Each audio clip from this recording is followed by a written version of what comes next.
Greetings, YouTube. Earlier this week, Elithron asked me my thoughts on subdual damage. As in, do I like the mechanism, the concept of being able to render a target unconscious as opposed to just out and out killing them, or maybe getting lucky and hitting that, 0 to negative whatever it is before they die sweet spot. Well, I've spoken about subdual damage in the past, about the fact that I think if you harm someone enough with subdual damage, eventually you should kill them, because you can actually beat someone to death with your bare fists. But when you're using subdual damage under 3.5 or Pathfinder, it is more difficult to implement unless you've been specially trained. And I think there's a justification for that.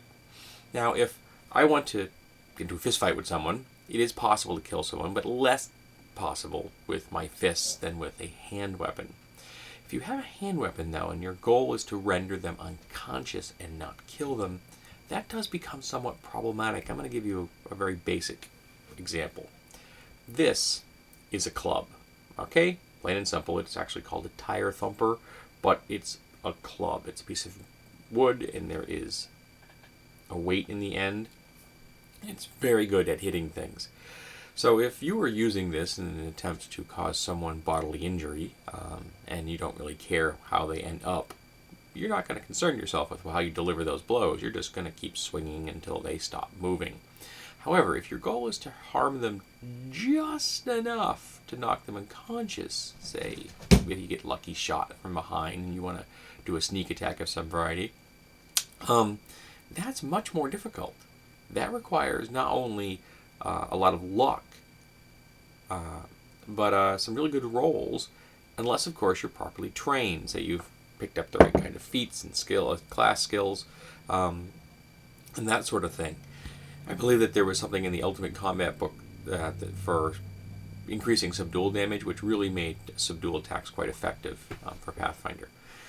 And I think that emulates the reality. It's difficult to use a lethal weapon to deliver non-lethal damage. And I think there are going to be times in the game when that's an important thing, and I think it's something that every character should be able to do. It shouldn't just be the purview of spellcasters, who have many more options about rendering someone immobile, say paralyzing them, or knocking themselves asleep with a sleep spell or something like that. Everyone should be able to capture someone if you want to. Of course, there's always the classic grapple and hold them still while your compatriots tie them up, but that's not a simple task either. And again, as it should be, holding someone still is not that easy. Let's face it, as brutal as it sounds, smacking them until they stop moving and not being concerned about how you do it is a lot easier than being concerned about how you do it. So do I like the concept of subdual damage? Yes. Do I like the mechanism? I think the mechanism is not too bad. I'm not sure that I would tinker with it. Really, I think that it should be slightly more difficult than standard combat, because you're attempting to deliver a very controlled amount of damage as opposed to just whacking them until they stop moving. It's 6 of one, half a dozen of another.